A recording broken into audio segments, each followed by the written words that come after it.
"You don't belong here." She didn't whisper it. She didn't pull me aside to say it quietly in a hallway. She said it standing right in the middle of her parents' living room, with 12 people watching. And she said it like she was stating something obvious, like pointing out that the couch didn't match the curtains. "I'm a plumber.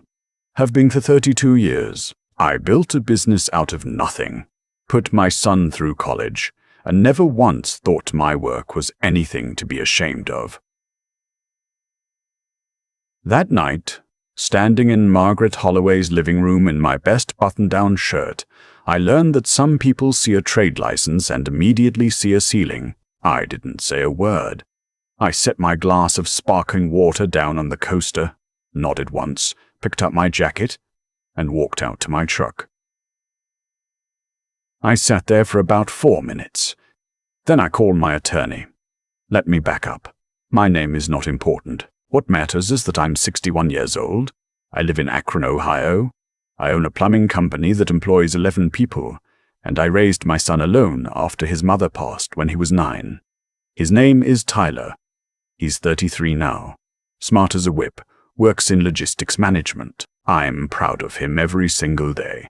Tyler met Amber about 3 years ago at a work conference in Columbus. She's from Cincinnati, comes from what her mother describes as an established family. Her father, Walt Holloway, is a retired orthodontist. Her mother, Margaret, was a hospital administrator for 20 years before she retired. They have a nice house in Indian Hill, which is about the nicest zip code in the Cincinnati area. I know this because I looked it up after Tyler mentioned it, and because Margaret mentioned it herself approximately 4 times at our first dinner together. I liked Amber, actually. In the beginning, she was sharp, funny when she relaxed, good to Tyler in the ways that matter. I told Tyler after the second time I met her, but I thought she was a keeper. He smiled like I'd handed him something. Here's the part where I need to explain something because it matters for everything that comes later. When Tyler was finishing his master's degree, he had a gap. The university had changed their financial aid disbursement timeline, and he came up about $11,000 short for his final semester. He called me, embarrassed. I told him not to be embarrassed, and I wired him the money the next morning. Didn't think twice. That's what you do. About 6 months into Tyler and Amber's relationship, Amber's parents hit a rough patch financially. This part I didn't find out until much later, but the short version is that Walt had made some bad investments after retirement. A restaurant venture that went sideways, some real estate that didn't pan out the way he expected.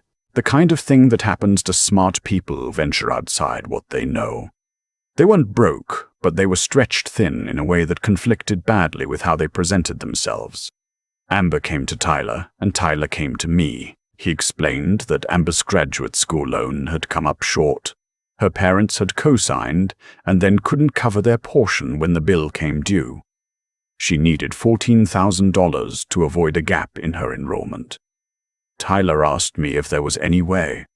I said yes. I said yes because Tyler asked me, because Amber was going to be my family, and because I remembered being 28 and scared about money and not having anyone to call.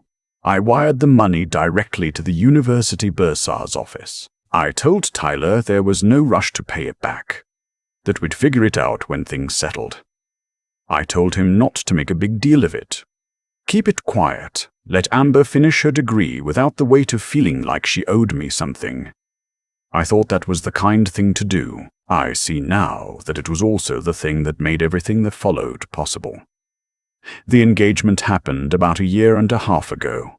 Tyler called me on a Tuesday evening, and I could hear in his voice that he'd already done it.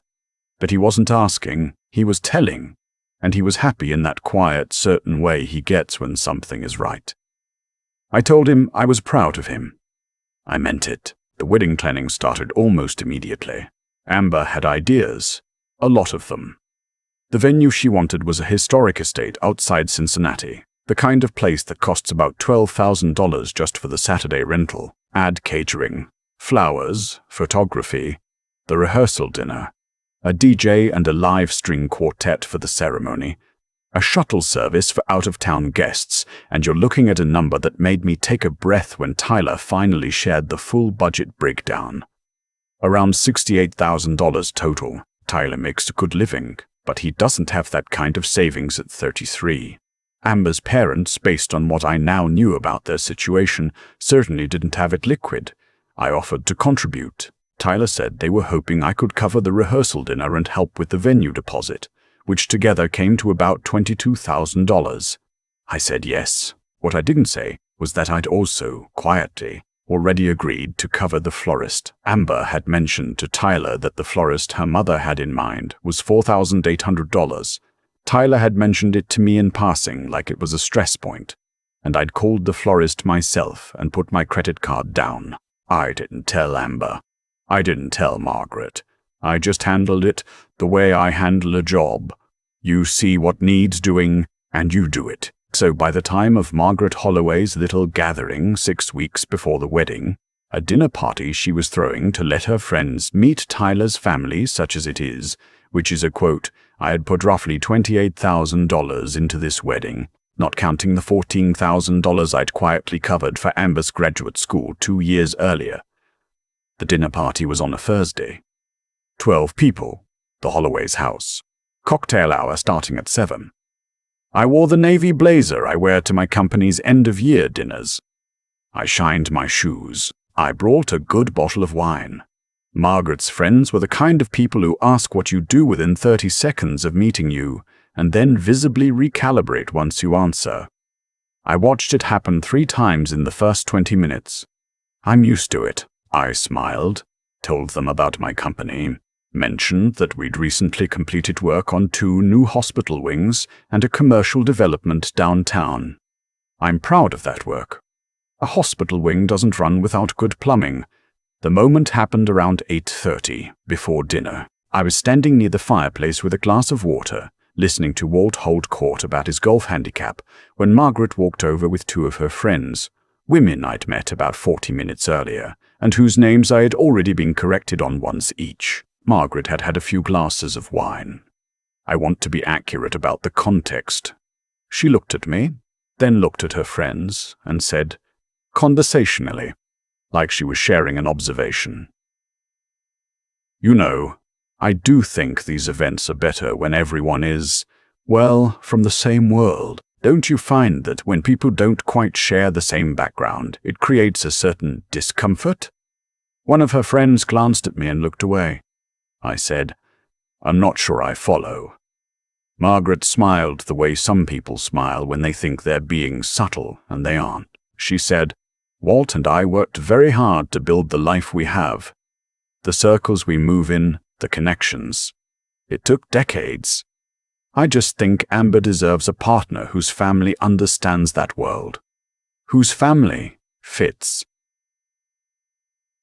I stood there for a moment. Then I said, I appreciate the candor, Margaret. I set my glass down. I said goodnight to Walt, who had the decency to look uncomfortable.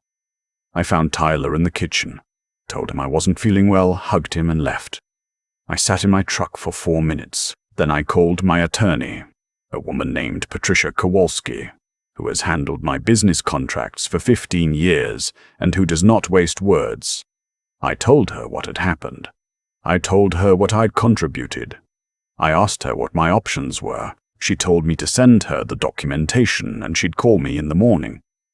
I drove home, made a cup of coffee, and sat at my kitchen table for a long time. I wasn't angry, or I was, but that wasn't the main thing. The main thing was a kind of clarity. I had spent $42,000 on people who thought I didn't belong in their living room. And I had done it quietly, without expectation, because I thought that was what family did. I had been wrong about what family we were building. In the morning, Patricia called. She walked me through it. The venue deposit, $8,500, was in my name. The florist payment, $4,800, was on my card. The rehearsal dinner contract, $13,500, was under my name at the restaurant. The money I'd sent to the bursar for Amber's graduate tuition was a personal transfer, and while it couldn't be recovered, it wasn't tied to the wedding. Patricia said if I wanted to withdraw, I had the legal standing to do it. She said I should expect conflict. I said I understood. I didn't call Tyler first. I've thought about that since, whether it was the right sequence. But I knew that if I called Tyler first, he would ask me to wait, and I would wait, and nothing would change. I needed to act while I still had the standing to act. I called the venue. I withdrew the deposit. There's a cancellation clause in the contract that allows withdrawal with 45-day notice, which I still had, and I received $6,200 back. The balance went to the venue as a cancellation fee, which I accepted. I called the florist and explained the situation. She was professional about it. There was a partial refund of $1,900 because she hadn't yet ordered the custom arrangements. I called the restaurant and cancelled the rehearsal dinner reservation. That contract had a 30-day cancellation clause, and I was inside it, so I received a full refund. Then I wrote Tyler a letter, an actual letter on paper. I'm from a generation that believes some things deserve paper. I told him what had happened at the dinner party. I told him the exact words his future mother-in-law had said to me. I told him what I had contributed over the past 2 years, the full number, including Amber's graduate tuition, which he hadn't known about. I told him that I loved him and that I was not withdrawing my love, only my funding for an event hosted by people who had made clear I was not welcome. I told him that if he and Amber wanted to get married, I would be glad to attend a wedding where I was treated as a guest and as his father. I told him that I wished him every happiness. I sealed the envelope and mailed it to his apartment. I want to be honest about what the next 72 hours were like. Tyler called me 14 times. I let it go to voicemail the first 3 times because I wasn't ready. The 4th time, I picked up. He was upset in the way you're upset when 2 things you love are suddenly in conflict, and you don't know how to hold both of them. I understood that. I didn't make it easier. I told him I wasn't asking him to choose. I told him I had made a decision about my own money and my own dignity, and those were mine to make. He asked me if I understood what this was going to do to the wedding plans. I said I understood completely. He was quiet for a moment. Then he said, "Did you know about Amber's tuition, that you paid it?" I said yes. There was a long pause. He said, "She doesn't know that." I said I knew that. I told him that had been intentional. I hadn't wanted her to feel indebted, and I hadn't wanted to make him feel like he owed me a favor. He was quiet again for a while. Then he said, "Dad," just that. And I could hear him processing something, some recalibration happening in real time. I said, "I love you, Tyler. This isn't about you." He said he needed some time. I said, "Take all you need." What happened in the following 2 weeks, I only know partly from what Tyler told me later, and partly from what I could piece together. Amber called me once, and the conversation was short and sharp. She said I had sabotaged their wedding. I told her I had withdrawn my funding for an event following a conversation with her mother, in which I'd been told plainly that I didn't fit in their world. I told her I had documentation of every payment I'd made, including the $14,000 to her university, and that I was prepared to discuss any of it at any time. She hung up. Margaret called me 2 days later. The wine was not a factor this time. She was cold and precise, and she said that I had acted childishly and vindictively, and that I had put her daughter's wedding in jeopardy.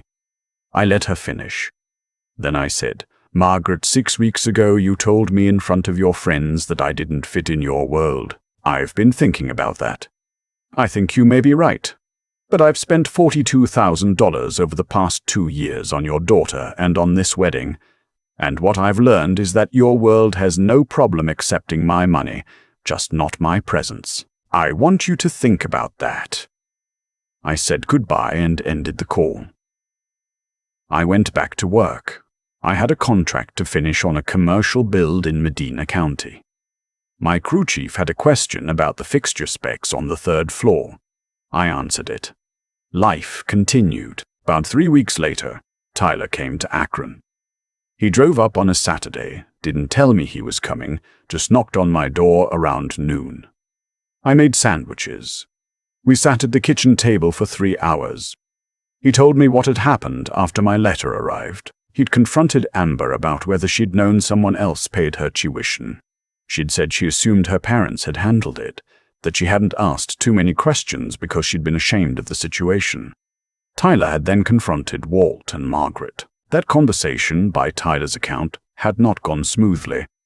Because here's what came out. Walt and Margaret had known. They had known since the wire transfer 2 years ago. Because the Burz's office had sent a confirmation to Amber's address, and Amber had mentioned it to her mother, who had figured out it came from me. They had known for 2 years that I'd quietly covered their daughter's tuition, and they had said nothing. Not to Amber's benefit. Not to mine. Not to Tyler's.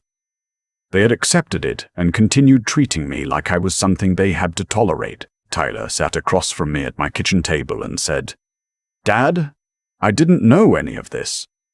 I said, "I know." He said, "I should have." I said, "You were living your life. That's what you're supposed to be doing." He asked me if I would come to the wedding. I told him the truth. I would go anywhere he wanted me, as long as I was invited as his father and not managed like a problem. He said, "That's all you've ever been." I don't know why I didn't say that to them. I told him that sometimes we don't see clearly when we're in the middle of something, that I hadn't always seen clearly either. That was true. The wedding happened, though not the way it had been planned. The estate venue was gone. They found a different space, a restored barn outside of Loveland that Tyler said was actually more Amber style anyway. Quieter, less about impressing people. The catering was simpler. Total cost came in around $24,000, which Tyler and Amber covered themselves, with some contribution from Walt and Margaret. I was not asked to contribute. I was asked to walk my son down the aisle, which, I should mention, is not a traditional thing, but Tyler wanted it, so that's what we did. I wore the same navy blazer. My shoes were shined. Margaret was civil to me that day, not warm. Civil. I accepted that. Walt shook my hand before the ceremony and held it for a moment longer than necessary, and I think that was his version of an apology. I accepted that too. I danced with my son at his wedding. I gave a short toast, nothing fancy. I said that Tyler had always known how to find the right thing and hold on to it, and that I hoped he and Amber would do that for each other for the rest of their lives. People clapped. Amber's eyes were wet. I meant what I said. Afterward, driving home on 71 North in the dark, I thought about the $42,000. I thought about whether I'd do it differently. The short answer is yes. I would have been less quiet about it, not to score points, not to hold it over anyone, but because silence, I've learned, sometimes gets read as consent. People assume you're comfortable because you haven't said otherwise. I'm a plumber. I've spent 32 years solving problems that other people don't want to think about until something goes wrong. I work with my hands. I get up early. I employ 11 people who have mortgages and kids and lives, and I've never once been ashamed of any of it. Margaret Holloway looked at me in her living room and saw a ceiling. What she didn't see was the foundation. You don't build a life on ceilings. You build it on what's underneath. The work, the consistency, the quiet showing up, decade after decade. I know what I've built. My son knows what I've built. That's enough. That has always been enough. I've had a lot of time to sit with this story. Not just what happened, but why it happened. The chain of it, the logic underneath. Margaret didn't say anything that night by accident. People like that rarely do. What she said out loud was what she'd been thinking for 2 years. Every time I showed up to a dinner or a holiday gathering in my truck with my calloused hands and my trade license, she just finally had enough wine and enough of an audience to say it to my face. I don't think she expected me to leave quietly. I think she expected me to argue, or shrink, or apologize for existing in her living room. That's the thing about people who believe they hold the power in a room. They're genuinely surprised when someone simply walks out of it. What I've learned at 61 is that the way people treat you when they believe there are no consequences is the clearest picture you will ever get of who they are. Margaret knew I'd paid Amber's tuition. She'd known for 2 years. And still she looked at me and decided I didn't fit. That's not a mistake. That's a character. That's who she is when the social math works in her favor. Tyler is a good man. I want to be clear about that. He didn't know what I'd done quietly in the background, and he shouldn't have had to, but there's a kind of intelligence that only comes from being tested. From standing in a kitchen making sandwiches with your father while he lays out, calmly, the full picture of what happened. Tyler had that moment. He asked the right questions. He went home and had the hard conversations I couldn't have for him. That's what intelligence actually looks like. Not the grade on the diploma, not the title on the business card. It's the willingness to look at something uncomfortable and not flinch away from it. The $42,000 is gone. I'm not getting most of it back. And I made my peace with that sitting at my kitchen table the night everything happened. Money spent on people you love, even when it turns out they didn't love you the same way, is not wasted. It's information. Expensive information, but clear. I know now exactly what I was dealing with. I can't say the same about the people who accepted it quietly and went on treating me like furniture. What I kept and what no one can take is the thing that matters. I behaved with integrity all the way through. I gave without demanding credit. I left without making a scene. I withdrew what was mine, to withdraw without burning Tyler's life down to do it. I did all of it the same way I've done every job in 32 years. Show up, do the work right, leave the place better than you found it, and don't need a trophy for it. I walked my son down the aisle in that restored barn outside Loveland. He squeezed my arm before we reached the end. I don't think either of us had words for it. We didn't need them. That moment cost me nothing. It was free, and it was worth more than everything else in this story combined.